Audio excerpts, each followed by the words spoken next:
The program here on Sports Radio 810 WHB as we broadcast live at Radio Row. Super Bowl 48 is our location as our coverage brought to you by the Low T Center, Sprint, Bob Allen Ford, Amini's, Bud Light, and Twin Peaks. We talked to a man who's got a couple of Super Bowl rings, former nose tackle for the Giants and 49ers. Jim Byrd is with us. Jim, how you doing? I always know a good football fan when they say nose tackle instead of defensive tackle is a big difference. Well, there is a big difference, and while I did not play nose tackle at the professional level, certainly even the college level, I was a nose tackle in Pee Wee football, and I take great pride in that position. You know, so we have a brotherhood. You know you're getting hit from all over. That's right. Do you know what it is? You know what playing nose tackle is? It's like being in a dog show. You're the fire hydrant.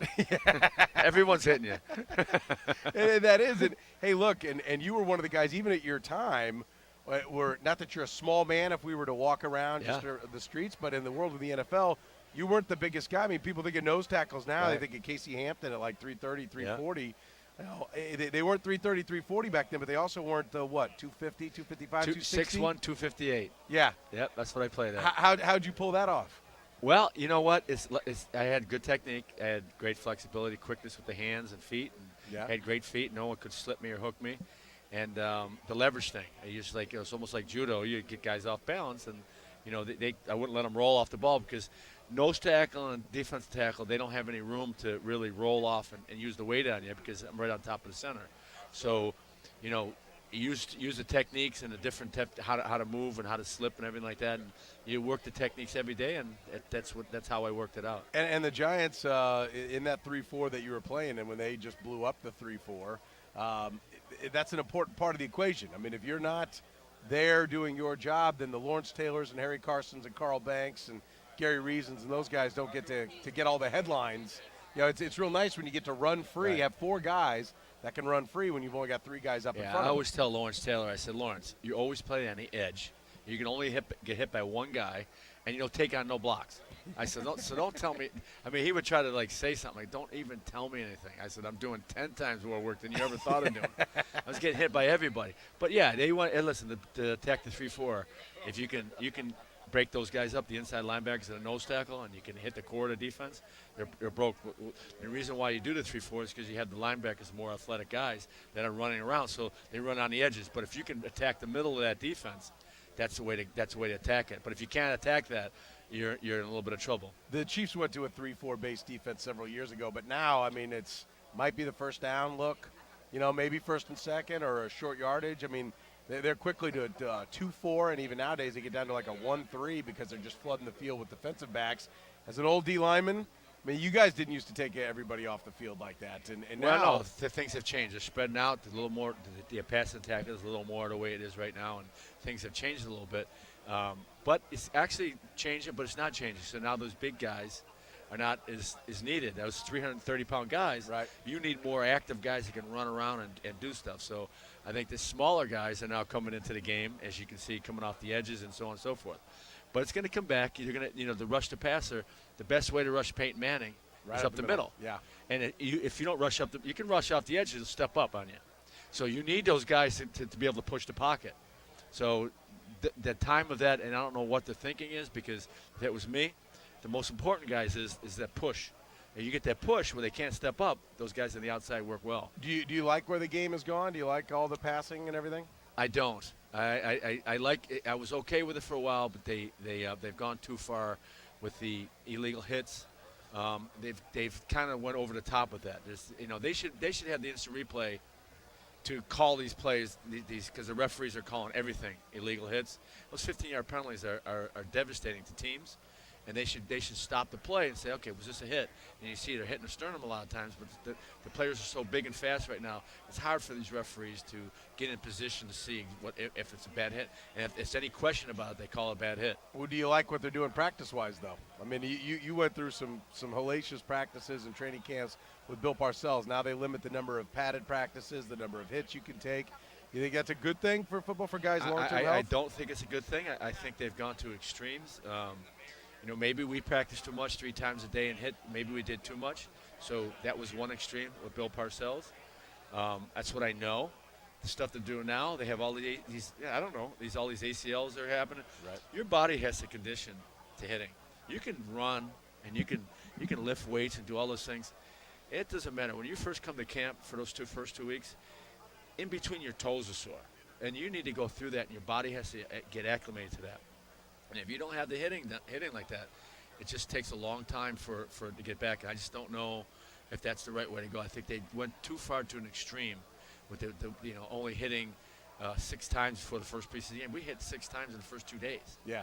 I mean, so, yeah, I think that they've gone overboard with it. I've described, we're going to talk about OptimalBull.com, one of the competitions you're participating in with some of the other former players.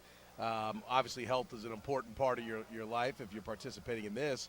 I've said, the guys who hold out get hurt more often, and it's obvious because I call it the little support muscles. It's great to get in there and sit in the mirror and you pump up your biceps or you do the chest and you get your pecs going or whatever. There's all these little things that support that when no one's pushing on you sideways and you're having to use those support things, the different parts of your stomach, whatever, other muscles then have to compensate, and it ends up being, like you said, the anterior cruciate ligament. Those they get stressed beyond because some of the other smaller muscles, support muscles, aren't ready to go because they haven't been through that training camp. You don't realize it until you actually go through it. You've been through an off-season program and you go through all the different things. You put the pads on, it's a whole different ballgame. Yeah. Your neck, your head, your feet.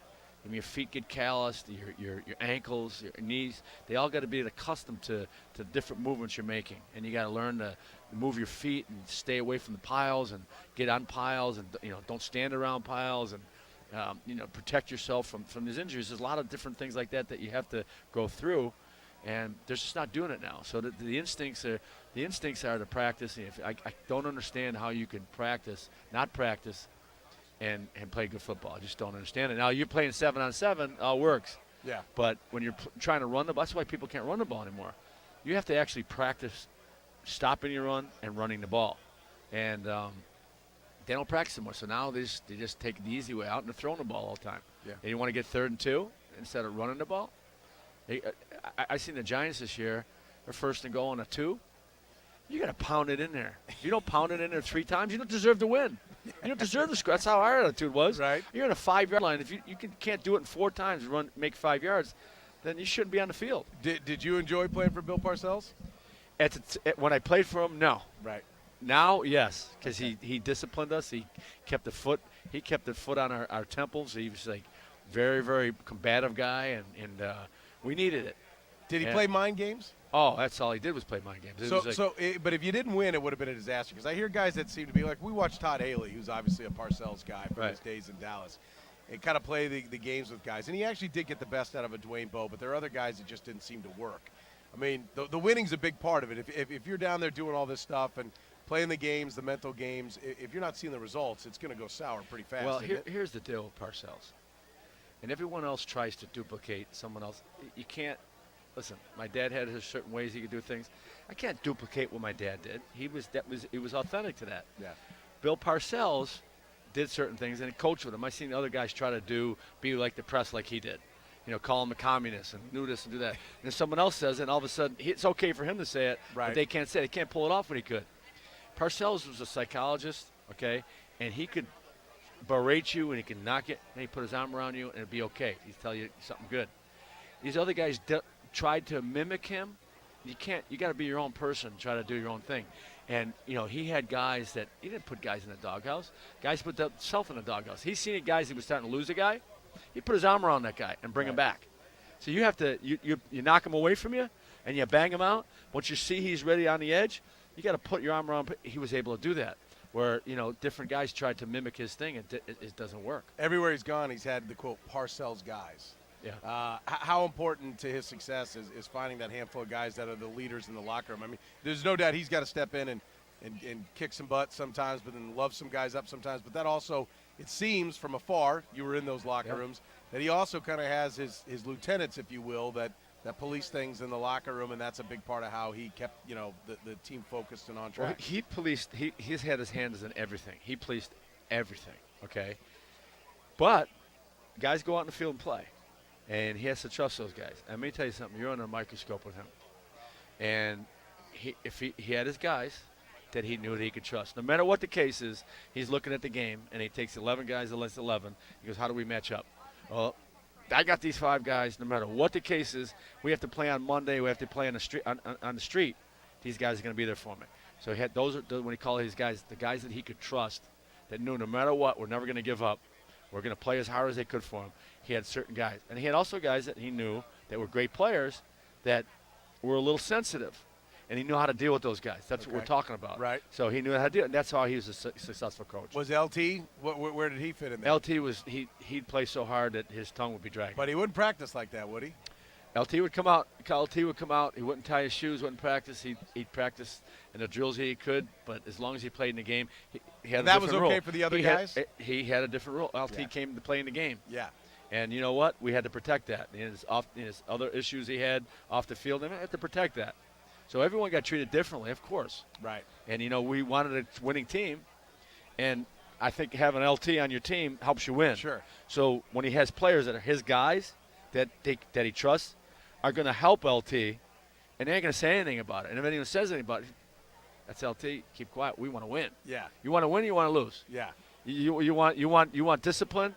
It was the Jimmy Johnson. That's right. I will treat you all fairly, right. Not necessarily equally. I will treat you the way you deserve to be treated. Right. Yeah. There's a pecking order. Absolutely. Yeah. Absolutely. We're talking to Jim Byrd, of course, former Giant and San Francisco 49er nose tackle here in the program. Tell me about OptimalBowl.com. I know you, Carl Nelson, Mark Mosley. There's a lot of guys. Otis Anderson, Bruce Harper, yeah, and Navy SEALs and military guys. So we got guys that want to get better. Everyone's going to win in this thing. So what it is we did a comprehensive test. 7 doctors put us through, brain trauma tests, put us through heart tests, all the different things they put us through. And we have certain weaknesses. And what we're going to do for 3 months, they're going to give us a diet, and we're going to work on it for 3 months. We're going to work out, and they're going to show us what workouts to do. And whoever makes the most improvement wins the contest. And what do you get? I think a ham sandwich. I would think. I'm not sure. No, but I'm sure you it's got a trip somewhere. Okay. It's a trip somewhere. I'm not sure exactly where. But yeah, but with you guys, it's beating Carl Nelson. It's beating. No, Otis it's actually beating Otis Anderson. Otis Anderson gained 80 pounds to lose the 80 pounds. He'll win. He'll do anything for money. Otis Anderson. He's off his rocker. I went to school with him, so I know him. Yeah, absolutely. He went to the U. Well, let's start there. OptimalBowl.com is the website. You can go check it out. Jim Byrd's with us, former Giant defensive tackle. You mentioned the U. That is your college. Will the U ever be back to what it was there in its glory in the 80s and 90s? I think so. The reason why I say that is Dade, Broward County, the schools in Dade County. Yeah. They don't have to leave those 2 counties. They can stay in Dade County and have a national championship team. If they just keep the players in Dade and Broward County, they don't have to go anywhere. They don't have to go to New York. They just stay right there because everyone feeds off of that. Ohio State comes there. Everyone, Rutgers goes there now. Everyone comes down to Miami, feeds up.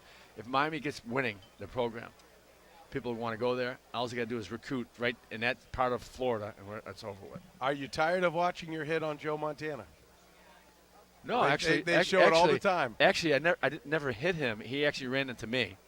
He ran into my forearm, and he's not bright. He's not a bright guy, Joe. I love that. I love that. When was the last time you had your son on your back? One of the great moments after you won the Super Bowl. He was 5 years old. He's 32 now. Yeah. So things have changed. Last week, maybe? Last month? No, there's no putting on my back now. I'll break my back now. It was one of the great moments ever. Your son up on your shoulders. Yeah, that was a great time. It was fourth quarter. Actually, the beginning of the fourth quarter of the Denver game. We had a game 1, and we actually watched the game from the sidelines, and it was a great time. My dad, it was a family thing. Yeah, incredible moment. All right, and just tell me who wins, which team. I always said the weather was going to play a factor, and if it was a windy day, and it seems like it's not going to be, so I'm going to take Denver because they have too many weapons. I think if the winds is normal, and it's not raining or it's not supposed to. Right. But I thought if vice versa, if the weather was bad and it was 20 mile an hour winds, I was going to say Peyton couldn't throw the ball. Right. And as long as he's able to be good. Yeah, as long as he's able to throw the ball, he's got too many weapons. Very good. Hey Jim, thanks so much for the time. We appreciate it. Have a great weekend and best of luck with the contest. Thank you.